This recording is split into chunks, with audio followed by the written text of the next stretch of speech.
আমি তো বাংলাদেশে আছি, সো আমার এখানে ইন্টারনেট অ্যাভেলেবেল, আমি মন চাচ্ছে নেট কিনছি, ইউজ করছি।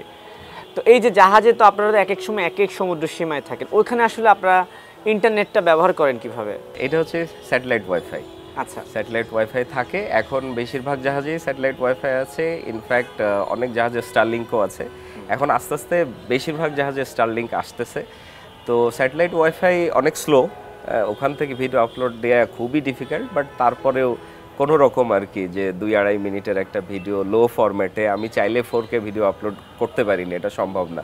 সো একদম মিনিমাম রেজুলেশনে ভিডিওগুলো আপলোড করতে হয়, কষ্ট হয়, বাট তারপরেও দেখাচ্ছে 2-3 দিনে হয়তো একটা ভিডিও আপলোড দিলাম এইরকম। তো স্যাটেলাইট যে স্যাটেলাইটের মাধ্যমে যে আপনারা ইন্টারনেট ইউজ করেন অনেক দামি থাকে না, মানে দামটা তো অনেক বেশি থাকে আমার ছিল, কেমন দামি? হ্যাঁ, ওইটা বেশ এক্সপেন্সিভ আমার জানা মতে। আমার জাহাজে যেটা ছিল এর আগে, এটা তো আসলে ওইভাবে এক্সপোজ হয় না। তো আমি একজনের মাধ্যমে জানছিলাম যে ওইটা মান্থলি বিল আসতে হচ্ছে $3000। $3000 মানে পুরো একটা জাহাজের জন্য? হ্যাঁ, সেখান থেকে হয়তো বা একটা নির্দিষ্ট লিমিটেশনে আপনারা ওইটা হচ্ছে আনলিমিটেড। যেমন আমাদের ক্যাপ্টেন সাহেব, চিফ ইঞ্জিনিয়ার, ওনাদের দুইজনে আনলিমিটেড। তারপরে পরের র্যাঙ্ক থেকে আমাদের হয়তো 5GB দেয়া হতো বা 10GB দেয়া হতো, বাকিদের আরও রেস্ট্রিকশনস ছিল।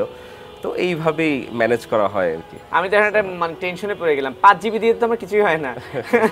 সেখানে হয়, আপনি যখন ওইরকম সিচুয়েশনে পড়বেন না, তখন আপনার কাছে 1 MBও ইম্পর্টেন্ট। জাস্ট কি হয় যে আচ্ছা ঠিক আছে একটু কথা বলি, 1 মিনিট 2 মিনিট কথা বলে রেখে দিই। যতভাবে ডেটা সেভ করা যায়।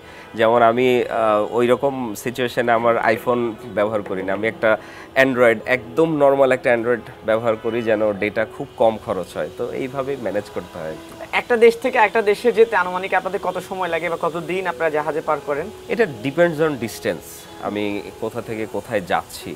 ফর এক্সাম্পল, আমার হচ্ছে সবথেকে লম্বা প্যাসেজ যেটা ছিল ভেনেজুয়েলা থেকে চায়না। ভেনেজুয়েলা থেকে শুরু করে সাউথ আফ্রিকার নিচে দিয়ে, তারপর ইন্ডিয়ান ওশান পাড়ি দিয়ে সাউথ চায়না সি, সিঙ্গাপুর, এইদিকে আমাদের সময় লাগছিল টোটাল 55 দিন। আবার এটা জাহাজের স্পিডের ওপরে ডিপেন্ড করে, সব জাহাজের স্পিড কিন্তু একরকম না। যেমন কন্টেইনার জাহাজের স্পিড অনেক হাই থাকে, 20 নট 25 নট পার আওয়ার।